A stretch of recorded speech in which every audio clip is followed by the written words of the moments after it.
Hey there. Been a lot of words spoken this week, some helpful, some hurtful, and I want to take a second to address some of that. This is a historic time in our world and in our country. And as a coach and as a team, we will do our part to create positive change against racism of any kind, social injustice, and police brutality. I always have believed that actions are a lot louder than words. And I love our team for the actions that they have already taken with a great town hall meeting, lots of communication in our position meetings. We had a wonderful senior meeting last week with just great discussion and just awesome to see and hear our young men speak and just wonderful brotherly love. We've got a team meeting coming up and many other things. So I'm proud of the actions that our guys have already taken. We're just a football program, and I'm just a football coach.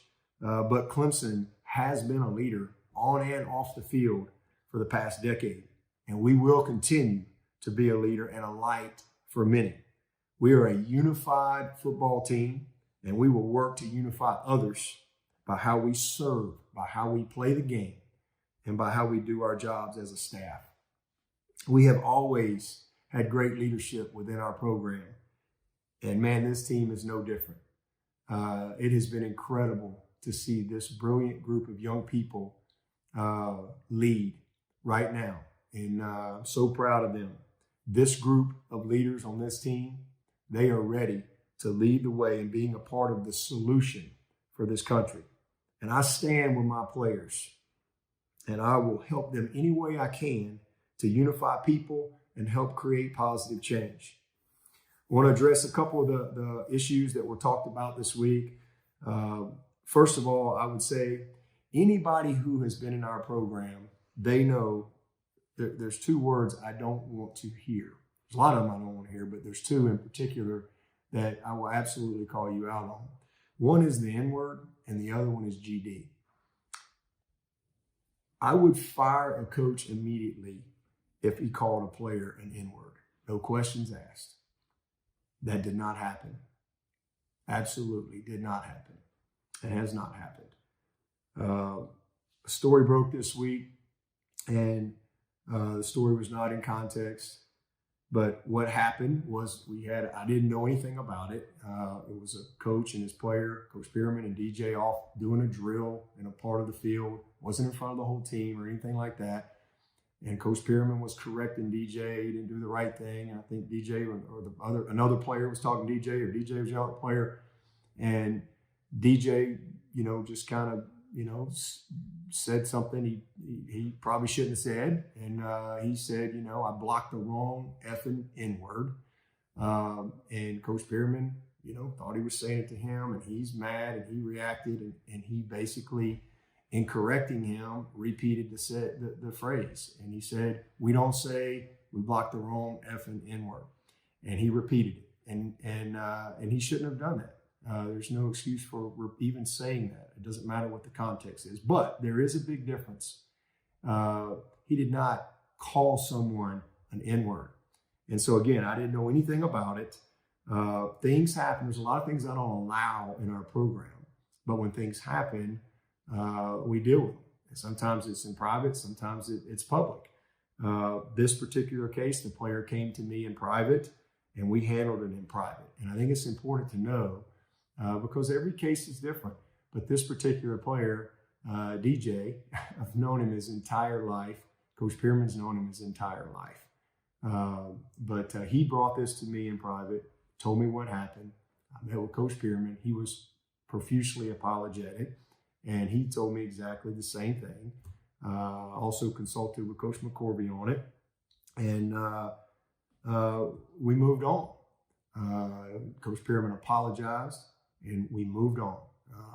And I think it's also important to know this player's dad, he and I have worked together for going on 18 years. He's been my strength coach for 12 years. And the Greenlee family, they're family. And so, there wasn't anything swept under the rug. There wasn't some dirty secret. We handled it head on. And also will say that forgiveness and grace, I think, is important. It's important for any of us. But I've known Danny Pearman for 30 years. And Danny Pearman is a good man. He's had incredible relationships with his players. You can call Dwayne Allen, you can call Jordan Leggett, you can call Brandon Ford, and on and on and on. He's had great relationships with his players. So this was totally out of character, but we dealt with it and we moved on. We have great communication within our team, and it was handled. The psych sit-in.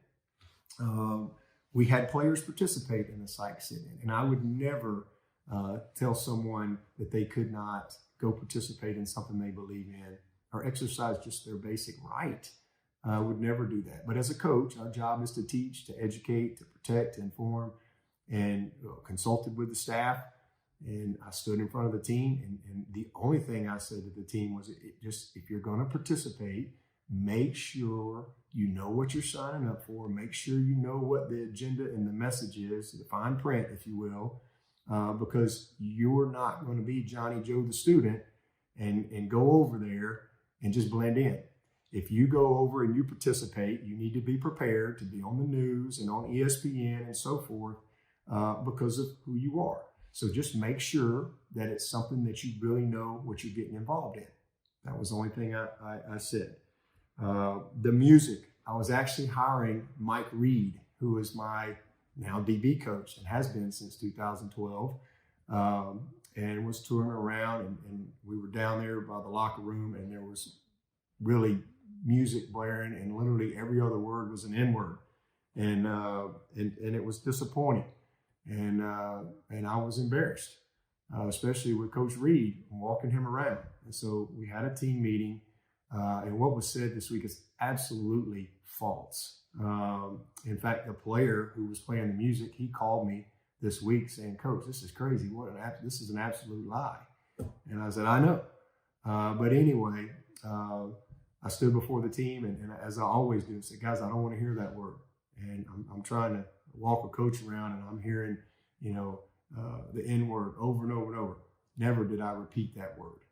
So I wouldn't address that. And then the last thing is I had a T-shirt on that someone took a picture of me that asked to take a picture. And it's a shirt I've had for a couple of years. It's given to pretty much every coach by the National Football Foundation. And, that's been their promotional thing, I think, since all the way back in 2014. And I would just say any insinuation that I was trying to mock the Black Lives movement, Black Lives Matter movement, it is just an attack on my character, and really sad. But I also will say I wholeheartedly support Black Lives Matter. In fact, I don't quite think that's adequate enough. I think Black lives significantly and equally matter. To me, just Black Lives Matter is kind of like, hey, we matter too.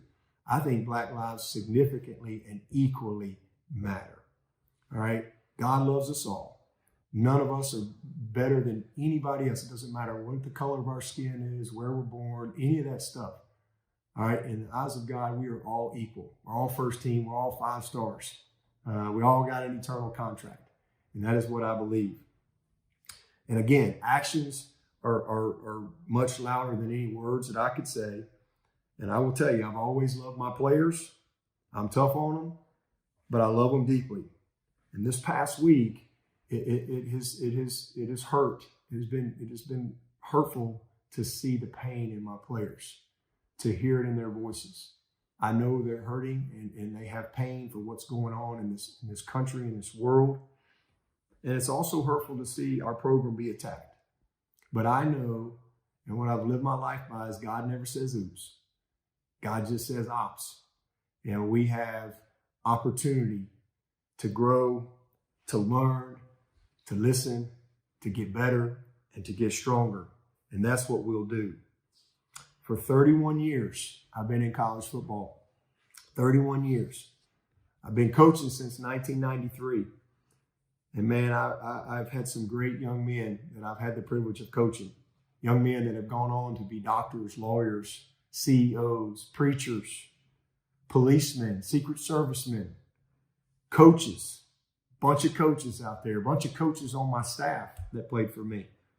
But more importantly to me, a lot of great husbands and a lot of great fathers. That's my calling. My calling is to coach, to teach, to inspire, to motivate, and to lead with love.